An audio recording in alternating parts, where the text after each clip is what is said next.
Assalamualaikum warahmatullahi wabarakatuh. Kali ini penulis ingin bahas soal masalah di PCX 160 yang sebenarnya sudah pernah dibahas, tapi sekarang sepertinya banyak ya yang mengalami ya. Jadi makin banyak yang mengalami. Masalahnya adalah karena ada yang ketika pakai PCX 160 macet-macetan, tiba-tiba motornya itu jadi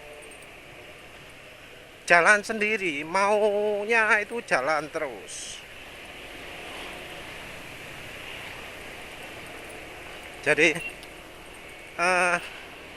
lepas gas itu nggak mau berhenti, maunya jalan. Sehingga akhirnya milih cari tempat yang aman, parkir, menunggu waktu cukup lama, sekitar 20 menitan, baru mau. Jadi, setelah berhenti itu kan parkir ya, dicoba dicek, nggak bisa. Di starter, nggak bisa. Dijalankan ke depan nggak bisa. Dibuat jalan mundur, jadi nggak macet lagi. Terus habis itu di starter lagi bisa, normal lagi.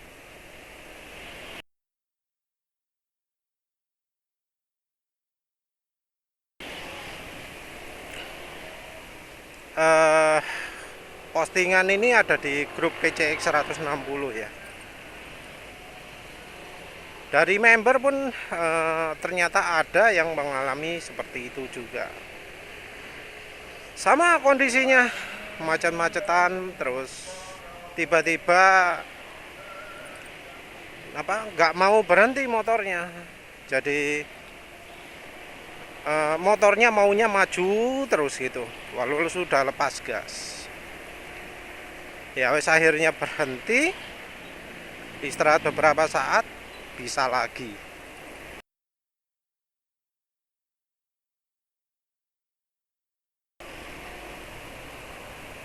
Ada juga yang lain, jadi ada beberapa orang yang mengalami seperti itu.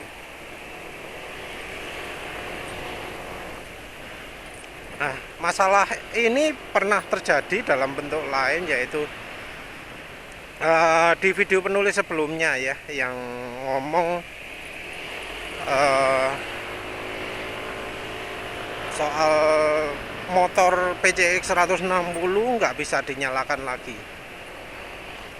Jadi habis berhenti, ban nggak bisa gerak, motor nggak mau nyala. Analisanya sama, kopling ceket, koplingnya nempel ke rumah koplingnya.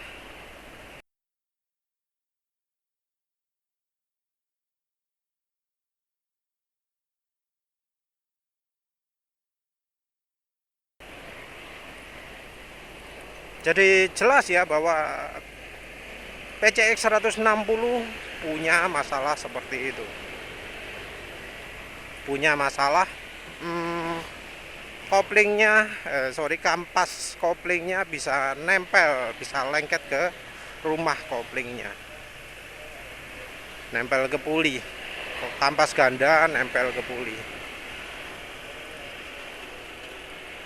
Dan kejadiannya itu justru nggak waktu lagi kencang ini. Jadi waktu lagi jalan gini biasanya nggak terjadi. Terjadinya adalah kalau stop and go, kalau macet.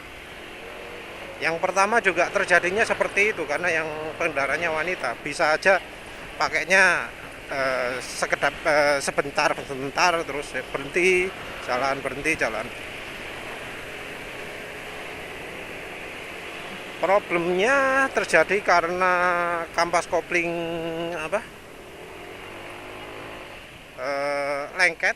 Itu biasanya karena kampasnya itu panas sekali ya. Saking panasnya sampai lengket ke rumah kopling. Mengapa bisa sampai terjadi seperti itu?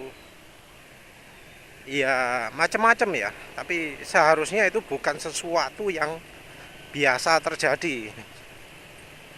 Jadi kayak di Nmax, di PCX sebelumnya, di Vario, di Aerox, kayaknya kita nggak pernah dengar ya soal itu. Masalah ini muncul mulai dari PCX 160. Apa yang membuat PCX 160 seperti itu?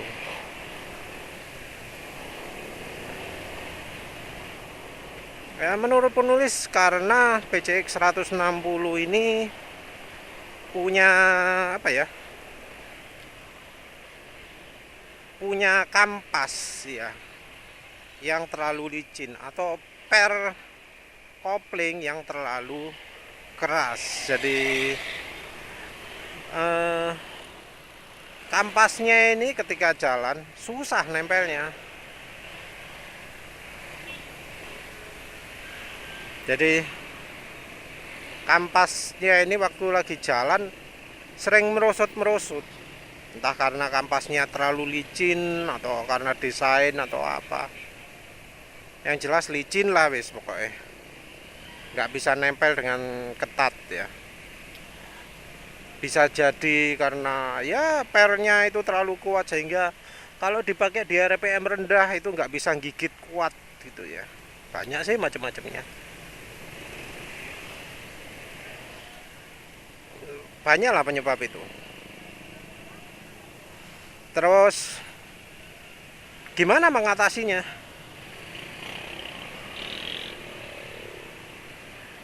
Kalau dari sisi apa namanya? Sisi mekanis ya. Yang paling tepat tentu ya langsung ganti mekanisme. Ganti mekanisme kopling. Yang menawarkan ini cuma dua yang penulis tahu.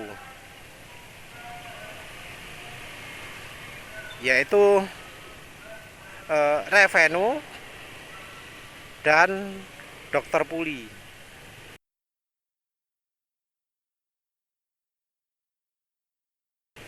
Tapi harganya mahal. Kalau yang Revenu hampir 5 juta, yang Dokter Puli hampir 4 juta kalau nggak salah. Mahal.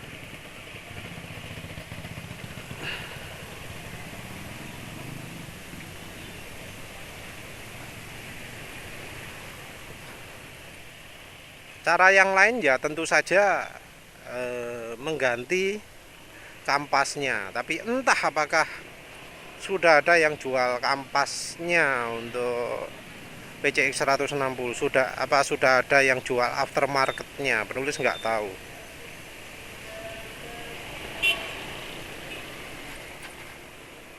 Kalau nggak ganti gimana? Mungkin bisa. Yaitu dengan apa? Dengan apa namanya? Dengan membuat guratan-guratan pada kampasnya, digerinda.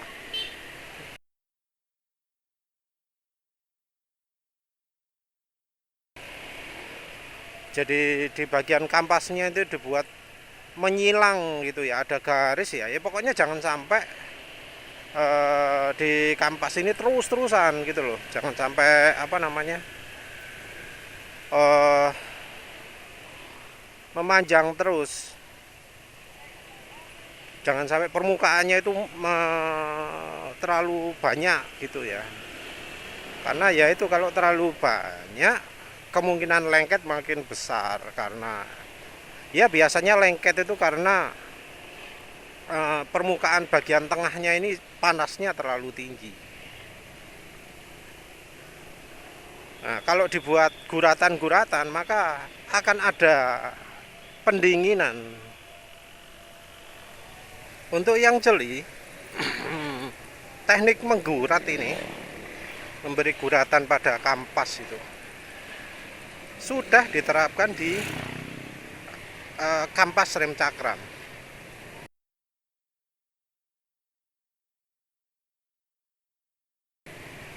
Jadi alasan mengapa kampas rem cakram itu diberi guratan adalah biar yaitu tadi nggak mudah lengket, nggak, biar lebih efisien, biar pendinginannya lebih baik.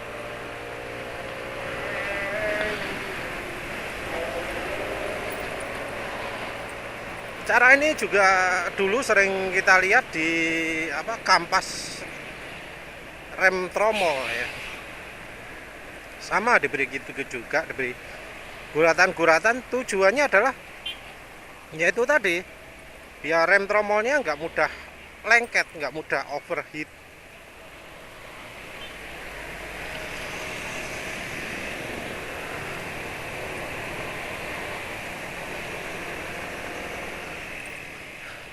Itu kalau pakai cara mekanik ya. Ganti total, ganti kampasnya, atau kampasnya dimodif. Kalau ganti total tentu ya harus mempertimbangkan radiusnya ya, diameternya, karena yang PCX 160 diameter pulinya itu lebih besar.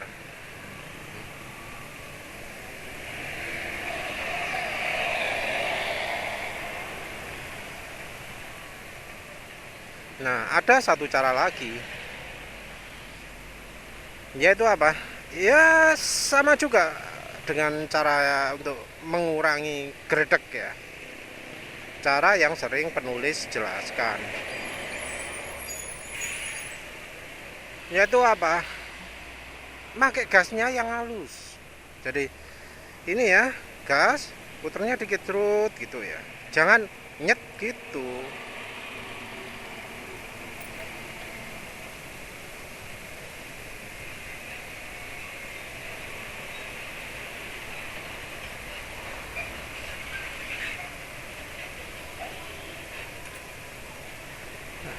Maaf ya penulis coba remnya agak nggak enak tadi. Jadi untuk pakai motor ya matic yang bodinya antep, tenaganya gede, dan kampasnya licin, apalagi bermasalah kayak punya PCX ini, nggak bisa gas itu langsung get, langsung besar itu. Jangan disamakan motor manual, nggak bisa. Karena apa ya? Karena mekanisme kopling itu lemah gitu loh. Dia mengandalkan gaya sentrifugal untuk mendorong, untuk menekan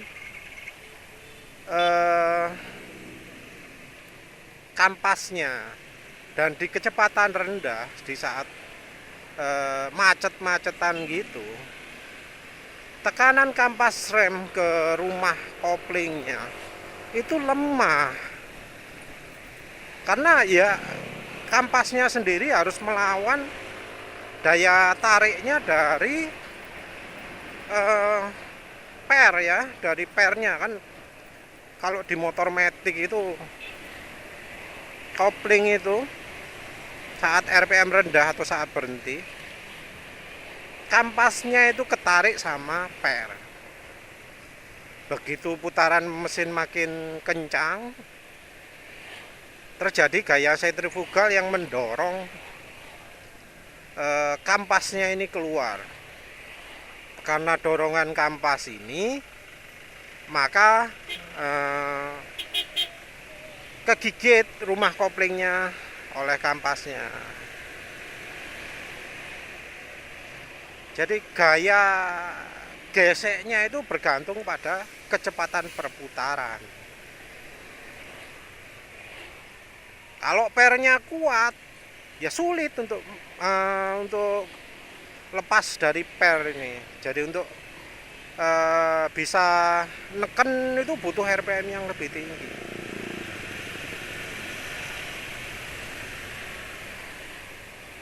Nah, masalah terjadi kalau kita pakai macet-macetan. Macet-macetan itu kecepatannya nggak seberapa motor itu.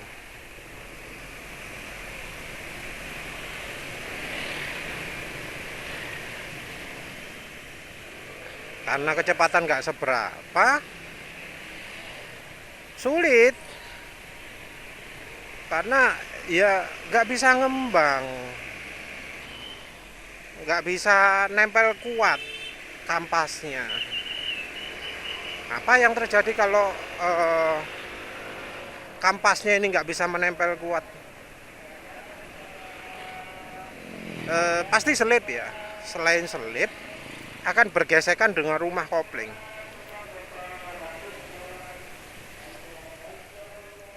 Nah, gesekan dengan rumah kopling ini hasilnya efeknya adalah dua.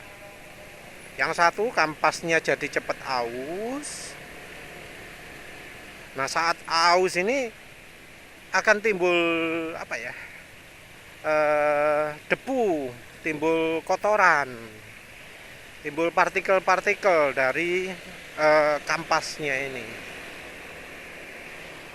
Debu-debu ini bisa nempel ke rumah koplingnya. Nah, kalau ini dibiarkan, ini bisa jadi sumber geredek.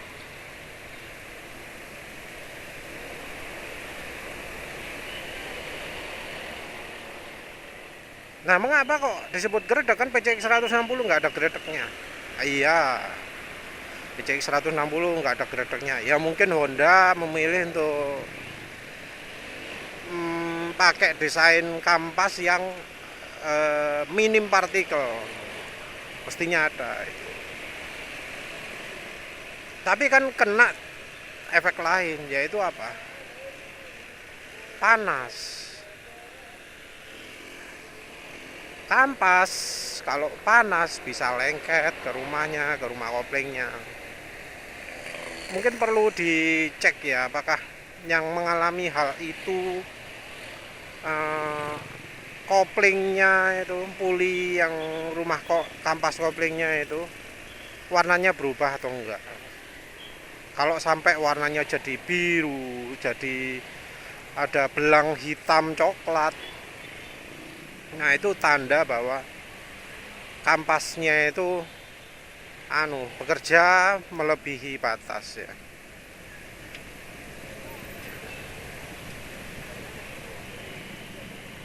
Jadi itu penulis ya sering menjelaskan panjang ya soal manfaat ini, tapi seringnya di motor yang kena penyakit geredek,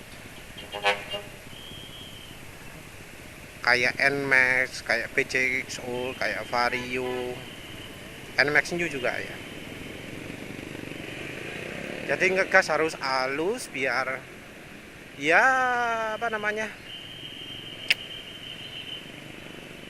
biar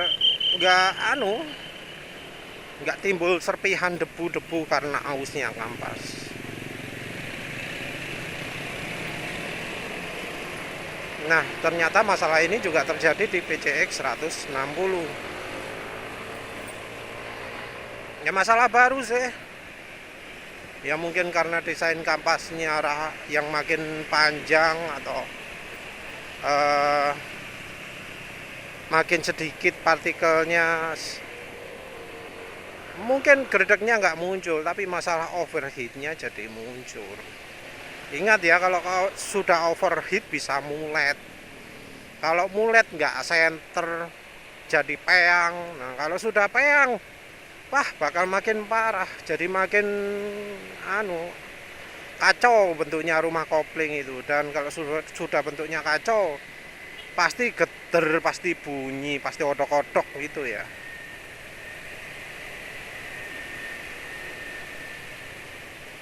Padahal sebenarnya gampang, cuma sorry, mungkin sulit ya untuk PCX 160.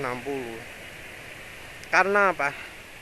Sama seperti NMAX, PCX 160 itu fokusnya di tenaga bawah ya. Bahkan bawah banget. Kalau lihat videonya itu akselerasinya sampai 50 km per jam itu mantep banget ya. Tarikan awal ngeget ya. Bahkan lebih get daripada Aerox. Cuma setelah itu turun drastis. Jadi efek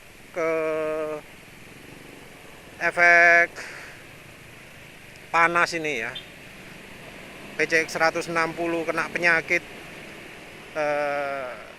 lengket, itu bisa jadi karena ya tenaganya yang makin besar di putaran bawah, sesuatu yang nggak ada di PCX 150, nggak ada di versi sebelumnya, juga nggak akan muncul di ADV, nggak akan muncul di Vario, munculnya cuma di PCX 160 karena tenaga PCX 160 yang bawah gila-gilaan, bahkan lebih daripada Aerox ya. Walau kalau untuk kecepatan lebih dari itu kalah sama Aerox, tapi untuk di bawahnya kan menang dikit.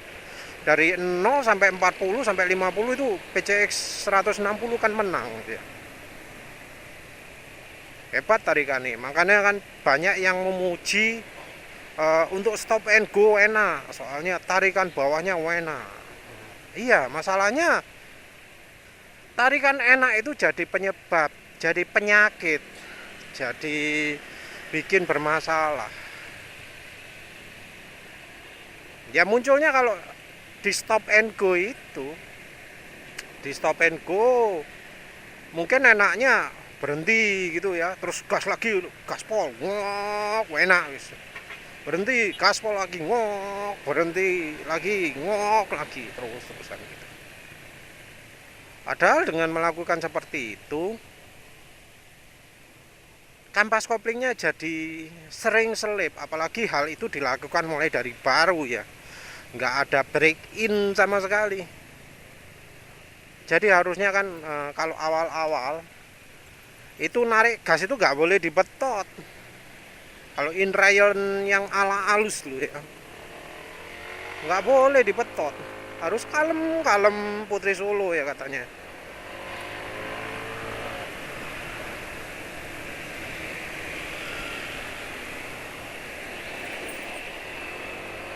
Padahal ya namanya rider nggak ada pendidikan soal itu.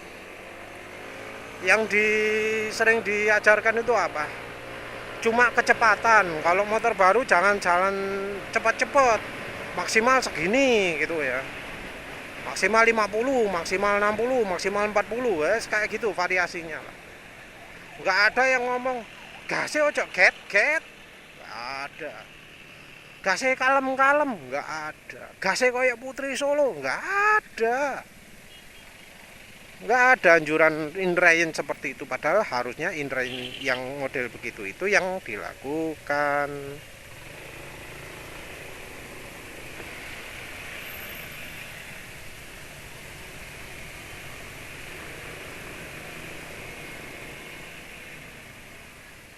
Sekarang ini penulis kalau ngegas awal ya tetap alus-alusan.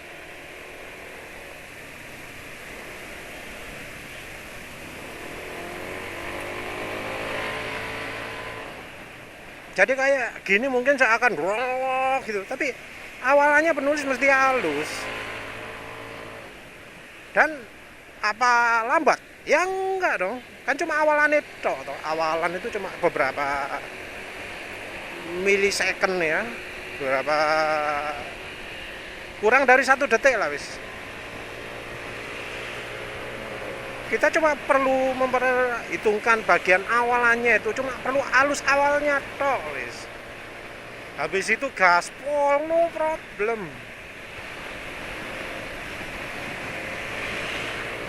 Sesuatu yang mudah. Jadi ya itulah kelemahannya motor dengan matic dengan tenaga gede ya. Kalau mekanisme koplingnya nggak ikut dibenahi ya nggak akan oke. Percuma pakai apa kampas TDR misalnya ya, per TDR, per kampas maksudnya, uli TDR yang apa rumah koplingnya juga pakai yang JVT macam-macam, tetap cuma bisa minimalisir. Kecuali kalau beda pakai Revenu atau Dokter Puli itu baru. Kalau cara nyetirnya kasar ya tetap aja bakal ya penyakit, entah apa lengket atau geredek. pilih salah satu. Nah, kalau para pemakaiannya berubah, walau standar pun nggak mengalami. Ini contohnya penulis ini NMAX. Oh, kan terkenal gredek toh. Nah, karena penulis inline-nya pakai halus, break-in-nya pakai halus, terus sampai sekarang ngegas itu diawali halus, ya nggak kena penyakit gredek. Penyakit selip juga enggak. Bau dari CVT enggak ada. Jadi yang ngalami gas motor jalan sendiri walau nggak digas itu kan ngomong juga bahwa bau gosong gitu. Gosong dari mana? Ya dari CVT itu. Saking panasnya sampai gosong ya. Soalnya kayak dia kayak dipanggang kan. Sampai panas sekali. Entah berapa derajat itu, mungkin 500 derajat lebih itu ya.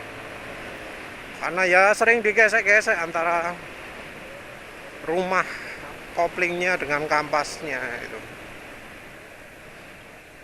Jadi yang mengalami, inget ya, yang mengalami itu biasanya yang macet-macetan kalau untuk gitu itu. Yang jalannya pelan, yang stop and go, yang nggak kayak penulis gini, jalan lama lancar terus berhenti,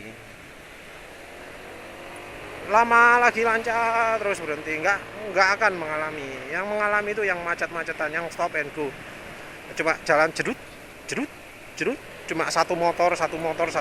Nah itu yang mengalami.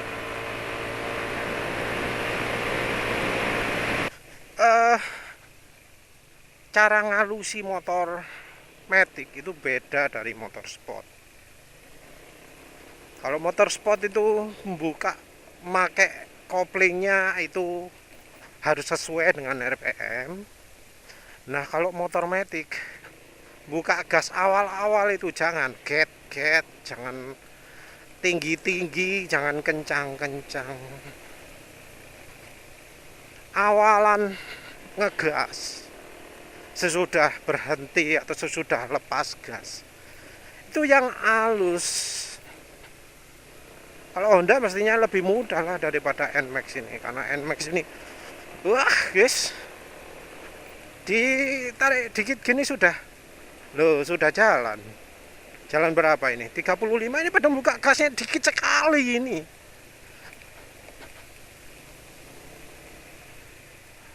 Untuk jalan 10 km per jam itu sisaan banget ya. Nggak bisa kayaknya penulis sekarang.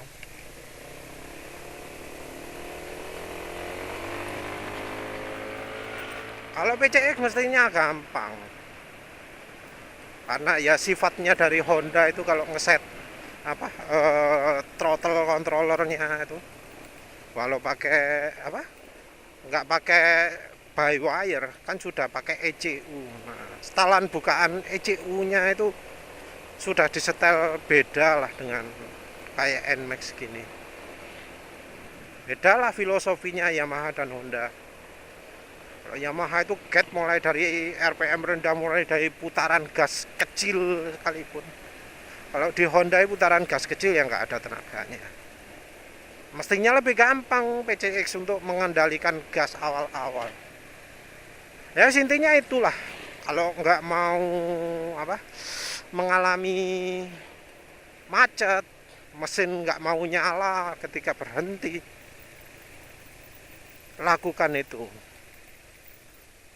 Mungkin ada yang ngomong, bawa ke bengkel resmi pasti beres, pasti oke. Enggak. Menurut penulis ini penyakit karena desain ya, karena desainnya motor Honda. Bukan karena cacat produk ya, bukan cacat produksi, tapi memang sudah desainnya kayak gitu, sudah dirancang dan hasilnya seperti itu. Jadi ya itu tadi penulis jelaskan solusinya, baik dari hardware maupun cara berkendara. Kalau yang peduli sarankan sih belajarlah cara berkendaranya. Naik motor matic itu nggak bisa sembarangan. Ada cara biar motornya awet. Ya wes lah gitu aja. Semoga berguna ya. Terima kasih udah menonton. Assalamualaikum warahmatullahi wabarakatuh.